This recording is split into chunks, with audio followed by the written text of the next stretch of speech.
Hi. Doing a little tasting today. We're gonna do an only at TJ's tasting. Okay, so when you are doing a tasting like at a winery or wherever, if you want to do a little at-home tasting, what you do is you go from the lightest to the most heavy body. So usually they're gonna start you out with a very light, crisp white wine or a rosé, or if you're doing a full red flight, then it's a lighter red. So I have a white, a rosé, and a red. So we're gonna start with the white. And sometimes the whites are, like, they can be fuller bodied than a rosé. It just depends. I don't know. So we're gonna go through this together. This is gonna be a journey together. Okay, so I don't have this one. Two of them are screw tops, so just a little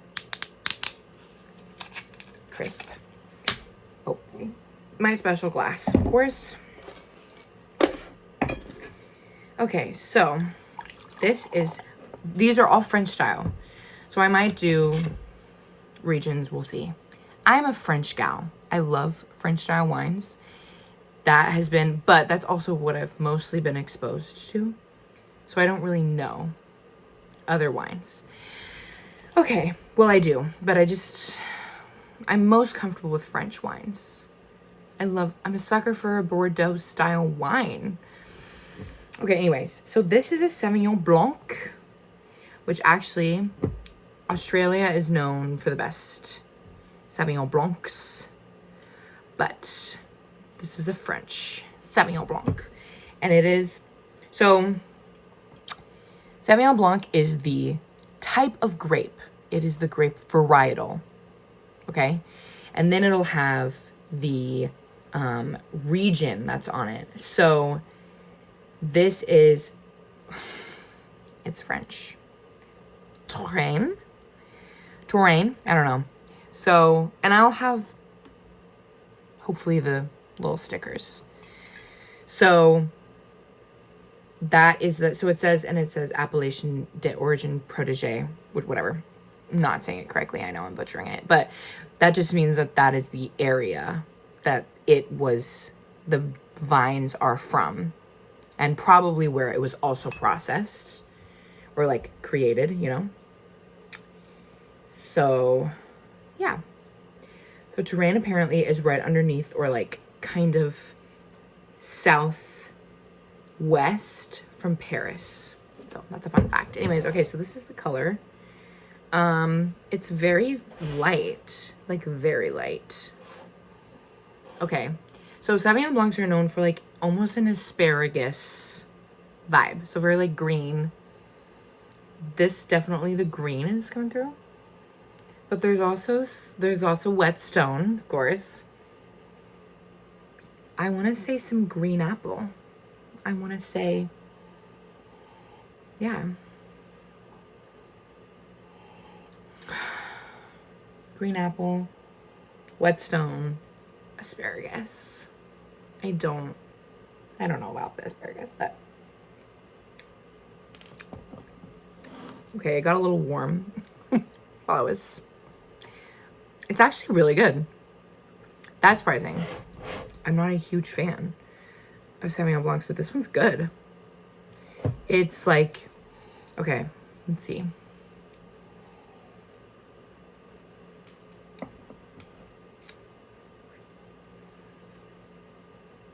It's very light, very crisp. So this would be great with like, it'd be great with fish or like a white sauce pasta. It does have an acidic finish, or it is acidic. But it makes it really bright and crisp because of that, which usually, I mean, that's kind of, and it's not too green.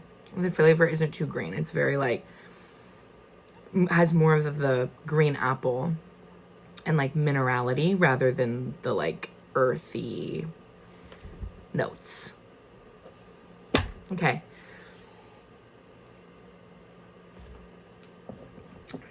What was that one?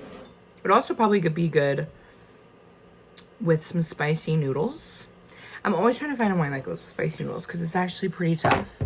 German Rieslings are good, but, or, you know, Rieslings in general. Okay, so this is Côtes de Provence. That's where it is from. It is I don't know what it is. It doesn't say actually what kind of. So usually they actually won't put the varietal on French wines. And it's because, like, if you know your regions, you'll know what grapes grow there. So Bordeaux, like is known, there's like the 5 Bordeaux types of grapes. Malbec, Cabernet Sauvignon, Merlot.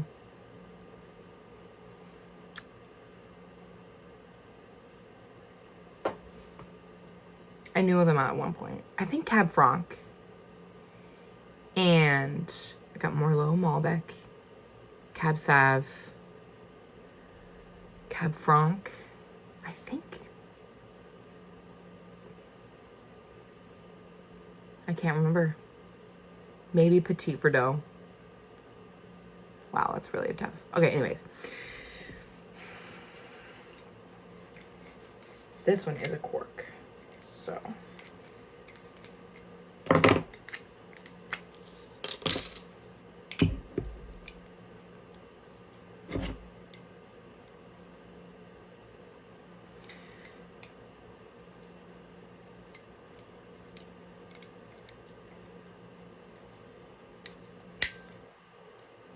Okay, ready.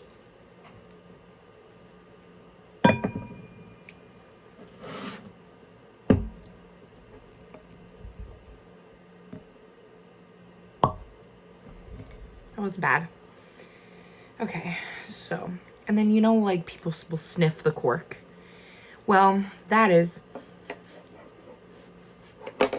this cork is like almost plastic. It's usually because you want to see, you can tell if there's something wrong with the cork. And if there's something wrong with the cork, the wine will be what you call corked, which means that the cork didn't seal properly, and now like the wine has been exposed to air and oxygen, and usually that will make the wine like a taste kind of moldy, maybe a little bit vinegary, and it's a bad wine. I don't know if it'll make you sick. Maybe, probably in some cases it might, but usually it's just like a taste and it's gross. Some people actually can't taste it, so then you can just drink it and be happy with your corked wine. But I can taste it, unfortunately. And maybe fortunately. Okay. So again, I don't really know what varietal this is. I think I remember seeing on the label, like the Trader Joe's, I always look for a strawberry because I love a good strawberry. Whoa, this one's definitely like ripe strawberry. Wow, that's really interesting.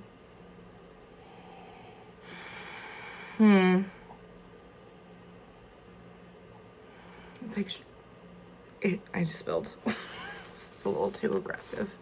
It's like strawberry and like, it's really ripe fruits. And maybe like nectarine.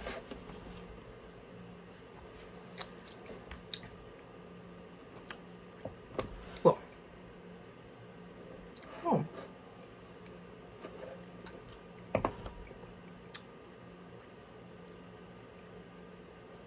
This one also is like pretty acidic. But it's not too bad.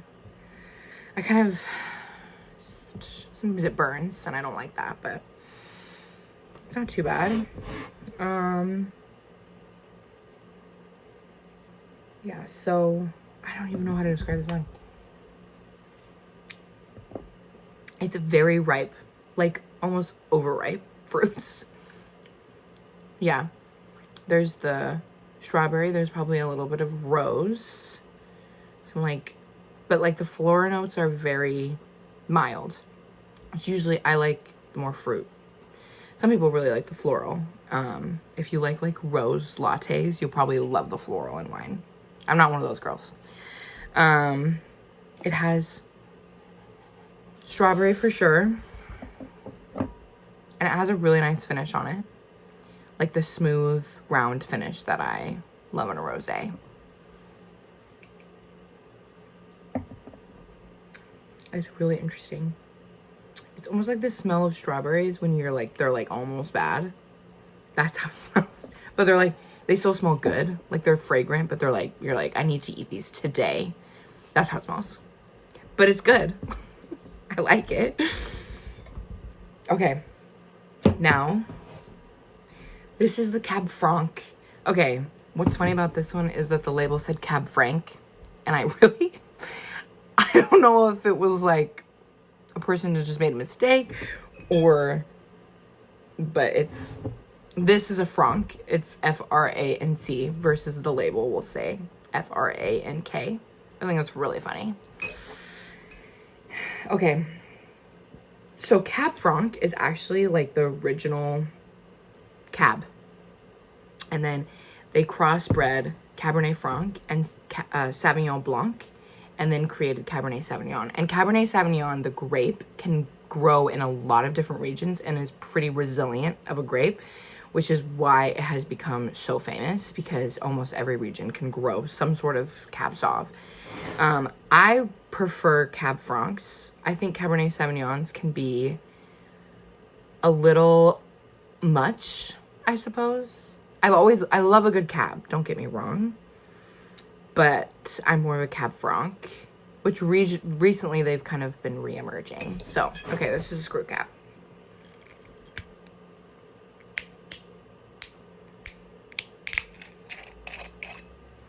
Okay, I guess I should wait. Oh, wow. Okay. So, people will look at the color of things. Wow, this is a light Cab. So, they'll look at the colors because it tells you a few things. The purpler or redder, like purple it is, means it's fresher. It's young. It's a young wine. Versus like if it's more brown orange, it's an older wine. It's been in the bottle longer. This is 2023, so it's pretty young. This, you can also tell like by the translucency, like how thick or how bodied it'll be, like fuller or lesser. This will probably be medium, my guess. And then if you swirl it and you look at the, like, they call them the legs, the thicker the legs are, the more alcohol content is said to be in the wine. So this one has pretty thin legs. Okay. So Cab Francs have more of like a green pepper. I am not a huge fan of like bell peppers, but so like what you taste in wine is what you eat. So if you've never had a green pepper, then you're not going to taste it in any wine. So depending on what you eat, you build that palate and you can taste it in wines. So I don't really eat green peppers. I know that like scientifically or like, I guess experientially, for most people, you can smell green pepper.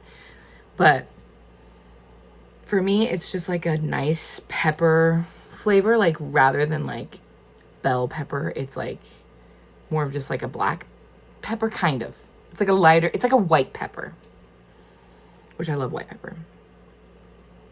And then there's definitely like darker fruits like plum, maybe a little bit of blueberry, just a little bit, and blackberry. Okay.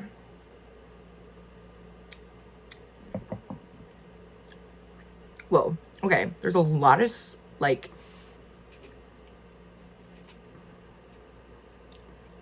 it's a lot smokier than I thought it was gonna be. There's a ton of like tobacco flavor in it, which is not a bad thing. But it's like, now I can smell it too. There's definitely, I wanted like pipe tobacco smell. And dang. It's really smoky, which usually,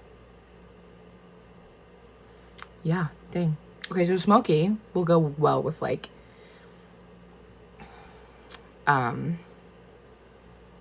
brats that you burn a little bit, like to get the little black grooves from the grill. Like anything you grill or smoke, it's nice to have something that is also smoky so that it doesn't like, it complements rather than like takes away, actually.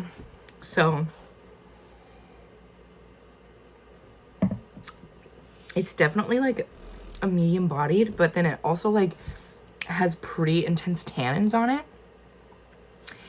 I'm gonna bet, I don't know, but I'm gonna bet that this was not oaked in barrels in a traditional style, and it wasn't oaked for that long. That's my guess, because what oaking does is it does add flavor, but it also kind of softens the tannins, and it adds something to the wine that makes it a little bit more bodied without the like cut of the tannins. But this is like really interesting. I don't know if I've ever had a Cab Franc like this. It's not bad. If you like smoky, go for it. Go for it. Some pepper, tobacco.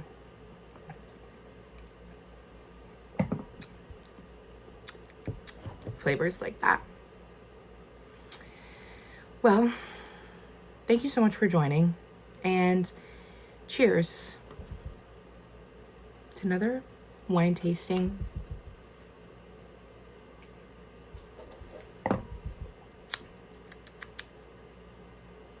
I don't know how I feel about that, but TJ's only. Cheers. See you next time.